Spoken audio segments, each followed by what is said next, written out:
Near mint condition, the home of collected editions. That cover's so awesome. Absolute format is the best way to own this store. Time to empty those wallets and fill those shelves.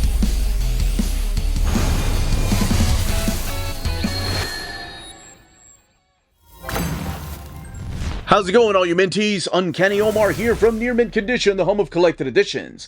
And join me today for your advanced look at the Micronauts Omnibus Volume 3 from Marvel Comics. So let's go ahead and get started.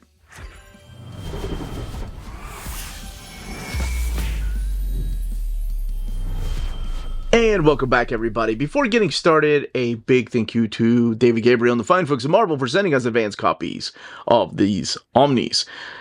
All three of these covers are due out in the direct market and book market on December 31st, last day of the year, 2024, or January 1st, first day of the year, 2025. It's crazy to think about that. And what we're looking at here are the three different covers supplied by three different artists. You've got the main cover over here by Michael Golden, which is the one I'll be keeping. I love that cover and it brings back memories of the new Voyages. You've got the Arthur Adams cover over here on the left-hand side, which is a beautiful cover. And then on the right-hand side, you have the Kelly Jones cover. And that is Baron Karza right there, who plays a big part. By the way, I love the fact that the Micronauts logo is all the way up at the top here on this variant, where the others are just where they belong, or where they usually are. Now, looking at the spines, each of the spines do feature a different character at the very bottom. We have Micronauts right there, and then at the very bottom we have Fireflight, we've got the Time Master, and then we've got Baron Karza on the other variant. And the backs of the books looking identical, so much so that the image at the bottom is the same on all three, the ISBN, the Marvel logo, and the retail price $125. Every voyage has its end. The final act in the war for Homeworld has begun. Now, what am I going to do with three, since I'm keeping the Michael Golden? Well, the other two variant covers I'm giving away on December 25th. So tomorrow, make sure you come back to the channel. Now, let's shift the focus back to this cover right here by Michael Golden. And you have the Micronauts right there. You've got the characters of Bug, Marionette, Microtron, and Commander Ran, Acroyer, the Endeavor ship, and Biotron in the background. Really quick looking at the spine again, where we have the creators down here like Bill Mantlo, Butch Guice, Peter B. Gillis, and Kelly Jones, Volume 3, and we saw the back. So let's go ahead and take the dust jacket off and check out these flaps. On the left-hand side, you have a little bit about what Micronauts Volume 3 is, and then the creators. Bill Mantlo, Butch Guice, Peter B. Gillis, and Kelly Jones. Now, underneath the dust jacket is this image, and that is the map of Homeworld, the molecular center of the subatomic microverse, which is the same image they had in the previous two volumes. So we're going to open this book up and talk about the stories collected in here and show off this artwork, the build, and extras. All right, let's go ahead and crack this omnibus open. You have your black end sheets. The Micronauts, the original Marvel Years Volume 3. Bill Mantlo, Butch Guice, Peter B. Gillis, Kelly Jones, Fireflight. And who is this new character? Well, we'll get to see her. Who are these guys here in a little bit? And who's this guy? Well, that's somebody we've seen before. A little bit of behind the scenes from Hasbro, Marvel Entertainment, the folks that put it all together, and then a special thanks to these folks right here. And here you have the Micronauts with the different color palettes. I love the fact that they've kept the same type of design throughout these three books. Your writers and storytellers, Bill Mantlo, Peter B. Gillis. They're the top two because Peter B. Gillis ended up taking over the book after Bill Mantlo left. Your pencilers and storytellers, I love that they're storytellers because they are working together as a group. I love it. Butch Guice, Kelly Jones, just to name a few of the pencilers, and then your inkers, Kelly Jones, Butch Guice, and Bruce Patterson. Over here, it's your letters like Janice Chang and Rick Parker, and your colorists like Bob Sharon and other colorists during this time. Your table of contents, you do have an introduction, and then you have where each of these issues are going to be found and what page, and then, of course, when they were originally published and the title of that comic. Here's an introduction by Ralph Macchio, who was the editor that was handed the reins of Micronauts when the original editor left the book, and talks about his relationship with Bill Mantlo, and then later on people like Kelly Jones and Peter Gillis, who he was friends with. And it talks about the importance of the Micronauts. And here is your map of Homeworld, talking about where you're going to find each of these different locations through the Homeworld. So we kick it off with issue number 55, Huntar hunts alone, the Micronauts. They came from inner space. So the letter pages are intact, the ones in the front and the ones in the back. There we have Biotron. So collected in here is Micronauts 55 through 59 and Micronauts The New Voyages, issues 1 through 20. This book has 712 pages and retails for $125. So I'll just go ahead and say, not collected in here is the X-Men Micronauts comics, the 4-issue miniseries. However, they do refer to it in here, but we'll get to that here in a few. So we kick it off with this Huntar story. Huntar is a character that isn't truly part of the Micronauts. Well, not yet, but maybe he will make it to be part of the Micronauts eventually. But as of right now, he is still just hanging out with the characters of the Micronauts. We start seeing this connection between Bug and Marionette develop. After a year, more and more so getting used to his new role after leaving his home world. And I do like the character of Huntar and how he's able to change. And he is going to be going through some changes here. And of course, what is a Micronauts story without Baron Karza in the background? So, letter pages, as I mentioned, intact. We have this not solo story, but it is the story of the Micronauts going back to Bug's homeworld of Kalilak. And I love the fact that they all use Tick and some surprise appearances by other characters. And also battling these, what are they called? The battle beetles on that planet. And that was the assistant editor month at Marvel Comic. And then we have issue 48 here, or issue 57. It is a 48-page special. And this one features a character named Ojig, who plays a big important part, even though he is not one of the Micronauts, in perhaps what will be the downfall of Baron Karza. But I will let you find out how exactly that happens and what exactly does happen. I will say that this is the era where Bill Mantlo is kind of wrapping up his stories. And I love the fact that Butch Guys, and it could be a lot to do with the inks too, including Kelly Jones' inks on here. It kind of looks like Michael Golden's artwork.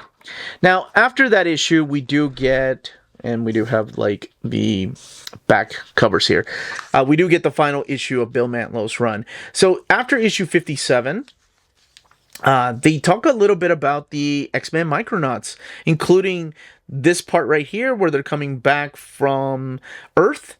And it says, see X-Men Micronauts Limited Series. So even though it's not collected here, they do reference it. Here's the Time Travelers, who we saw in the spine, the Time Master. So here's where they're back. And this is also the final battle, if you will, against Baron Karza. And there's some, let me see if I can find it, just phenomenal artwork through here.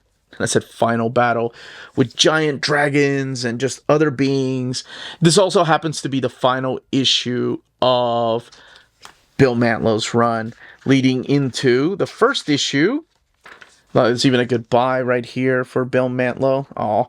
The first issue of Peter Gillis's run with Kelly Jones on art. And Kelly Jones was a young guy during this time, not a really known artist, and they kind of took a chance with hiring him to do this. He was doing some inks, he had done some pinups, and now he was taking on this big comic. But the big comic was about to wrap up, because with issue 57, we end the Micronauts. And this issue really helps you get to know the characters. It's kind of like, I guess in a way, focusing on each of the various members of the Micronauts until we get the relaunch, which happens in a few months. In between those months, there were some special editions, which were reprints of the first few issues of the comic books. And I got really confused because I remember picking this up because X-Men Micronauts was my segue into Micronauts. And I got issue number 1, and then I got an issue 1 of the special edition, and I was really confused as to which one to read first. Woo, they had no idea what they were going to be doing these days with renumbering and everything. All right, so we do kick it off with a brand new era of the Micronauts. This time around, it is Peter Gillis at the helm.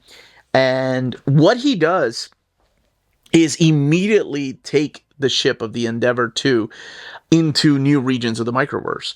And that is due to this hyperdrive accident that makes them go past the space wall and ends up going to like different locations. Something dramatically happens to Ron. Actually, something dramatically happens to him a lot through these pages. Now, Huntar eventually, or actually by now he is part of the team. They consider him a part of the Micronaut team, and he is going through a metamorphosis. He's going through some changes himself, and almost kind of like body horror is what they end up doing with the character of Huntar. Him and Acroyer really bond. Something big happens to the characters of Biotron and Microtron. Seems like something big is always happening to those two characters. Ron goes through changes. Bug, who is this young lady? Could it be Marionette? I don't know. Now, while the characters of the Micronauts, while that cast is changing, we do have some new additions that will join later on, and some of them are a little odd. We have some returning characters, both good guys and bad guys, but one of the characters is this character known as Scion. And Scion started off as this hatchling that came out of this egg that the character of Huntar was going after. Now, he's not the only character to appear. Now, he comes in with a purpose, and he has this weird past, too. There's also Solitaire, who ends up joining the team and catches the eye of somebody like Bug, who is kind of a ladies' man through here. There is an actual tie-in with the pages of the Secret Wars, not this one, I think it's in issue 18, Secret Wars 2, and Baron Karsa, of course, making his triumphant return, as you saw from the variant cover of issue 15, right here, by Kelly Jones, but a little bit different than he was before. Now, we get to issue number 16 right here, which is the Beyonder, and the Beyonder is about to change the characters, including the character of Scion, and what will end up directing him as the Micronauts are battling these evil forces that will lead them back to the character of Karza. Because by the time we get to issue 18, we start seeing some things start wrapping up. This is the issue where Acroyer ends up meeting his people and reunited with Cilicia. I always want to call her Cecilia. And Cilicia comes with a big surprise to the character of Acroyer. And then they got to get into the Prometheus pits and leading them back to the character of Karsa. Now, Karsa is a little bit different towards the ending here, because the homeworld is falling apart. The microverse is about to collide and get destroyed. So how are they going to fix everything? And that leads into the finale, issue number 20, with the Micronauts saying goodbye. Now, does it have a definitive ending? I like to think like this is something like ROM, where ROM had a big definitive ending. The Micronauts do as well. And I like the way that it ends. But if you read Marvel Comics for a long time, you know some of these characters, the ones they can use, appear in pages of like Cable, or play a big role in Guardians of the Galaxy, for example. Like Bug is a part of the Guardians of the Galaxy during DNA's run. So it's not like they're all gone for good, but some of them do have a nice closure. Now, all the way in the back, we do have this beautiful piece right here by Arthur Adams that is colored, and then, of course, made into one of the direct market covers. And Marvel Age House adds original covers here, original art. Some of the things that were unused. Michael Golden's production transparencies, including one for the new Voyages. This is really cool. This is a piece by Keith Pollard that had to be re-inked. So it was up to inker Mark McKenna to recreate it with a light box. And they weren't happy with the big, bold inking. So they toned it down quite a few, as you can tell here, from Acroyer's just body right there. And then this piece by Michael Golden. Now, let's look at the binding. 712 pages. We've seen bigger. And this one is printed at the iMac printer. It's a little bit of bleed through happening. The paper thickness, honestly, is as thick as that of volumes 1 and 2. I don't really see a difference. Now, the way the book lays over, because of the way that you saw the binding there is some gutter loss happening. You have to hold it down completely to see the whole image. And that's just one example. Here's another example from further down the book right here, breaking down the character of Biotron. Now, one thing, I do love this image right here. Okay, another example of the spread pages.